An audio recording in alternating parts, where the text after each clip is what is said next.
চোখের সামনে ভেসে উঠেছে এক পরীদের রাজ্য। পাহাড় যেন আকাশ ছুঁয়েছে, আর মাঝখানে মেঘেরা খেলছে লুকোচুরি। এটা কোনো গল্প কাহিনী নয়, এটা বাস্তবের জাংজিয়াজিয়ে ন্যাশনাল ফরেস্ট পার্ক, চীনের হুনান প্রদেশে অবস্থিত এক অসাধারণ প্রাকৃতিক বিস্ময়। আজ চলুন ঘুরে আসি পৃথিবীর এক অনন্য সৌন্দর্যের স্থান থেকে।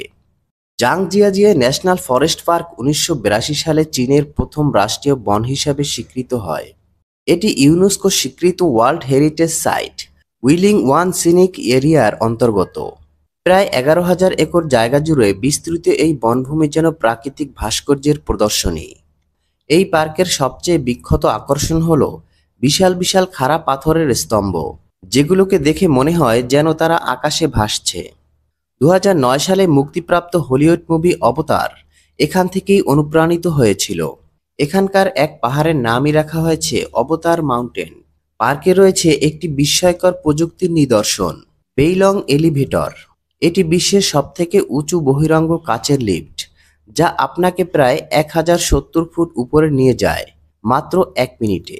উপরে উঠলে পুরো জাংজিয়াজিয়ে উপত্যকা যেন হাতের মুঠায় চলে আসে। পার্কের আরেকটি আকর্ষণ হল জাংজিয়াজিয়ে গ্লাস ব্রিজ। এটি বিশ্বের দীর্ঘতম এবং উঁচু কাচের সেতু, যা দুটি পাহাড়কে সংযুক্ত করেছে। নিচে গভীর খাদ আর পায়ের নিচে শুধু কাচ।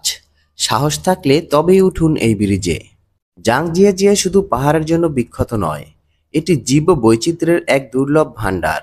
এখানে প্রায় 700 রকমের উদ্ভিদ এবং বহু বিরল প্রজাতির প্রাণী বাস করে। যারা প্রাকৃতিককে ভালোবাসেন, পাখির ডাক আর ঝর্ণার মাঝে হারিয়ে যেতে চান, তাদের জন্য এটি স্বর্গের চেয়েও কম কিছু নয়। জাংজিয়াজিয়ে যেতে চাইলে চীনের হুনান প্রদেশের জাংজিয়াজিয়ে শহরেই আপনার মূল গন্তব্য। এখান থেকে বাস, কেবল কার, ট্রাম ও পায়ে হেঁটে আপনি পার্ক ঘুরে দেখতে পারবেন।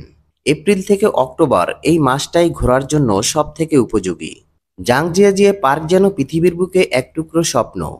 যারা একবার এসেছেন তারা যেন প্রকৃতির সঙ্গে এক গভীর প্রেমে পড়ে গেছেন। আপনারা যদি সুযোগ থাকে অন্তত জীবনে একবার হলেও ভ্রমণ করে আসুন। ভিডিওটি ভালো লাগলে একটি লাইক দিন এবং পরবর্তী ভিডিও পেতে চ্যানেলটি সাবস্ক্রাইব করুন। আর মন্তব্যে লিখে যান আপনি কি সাহস করে এই কাচের ব্রিজে উঠতে পারবেন।